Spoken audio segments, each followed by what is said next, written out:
National press, of course, full of the Sarkozy-Merkel agreement. What do they make of it?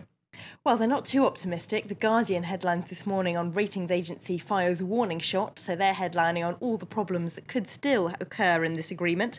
But inside, they make it quite clear who they think has done best out of the deal that was sorted out here in Paris yesterday.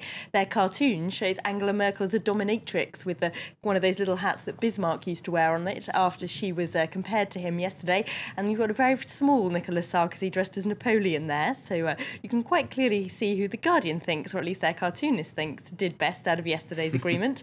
Their sketch writer was also in Paris yesterday for those talks, and they're having a little bit of a laugh at how much the two leaders played up their fondness and respect for each other yesterday, while saying that neither was spared the historical stereotypes. Sarkozy was forced to apologise for a French MP who compared him to the appeasing Prime Minister Daladier in the 1930s.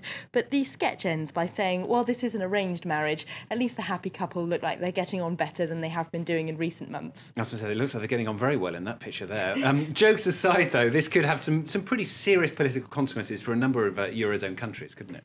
Yes, one place where this idea of renegotiating the EU treaty needs to be taken very seriously is Ireland, because their constitution obliges the government to have a referendum for any EU treaty change. So the Irish Times says in their editorial today that the government has to really advance very carefully on this, but also that might be a bargaining chip for the Irish, because the fact that they do have to have a referendum, which Merkel and Sarkozy will want to avoid, might help them get concessions out of the rest of Europe.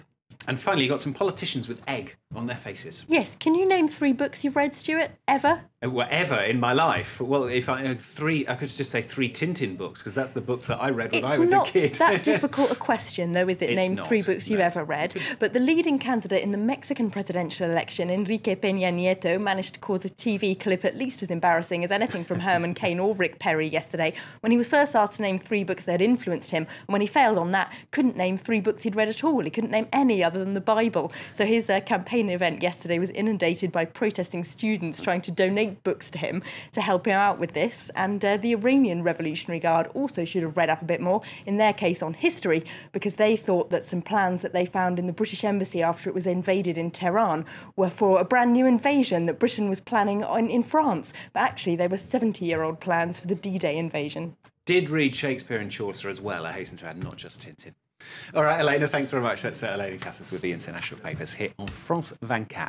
That's it from us for the moment. We've got some special programmes coming up for the rest of the day here on France 24. Jeannie's here really shortly.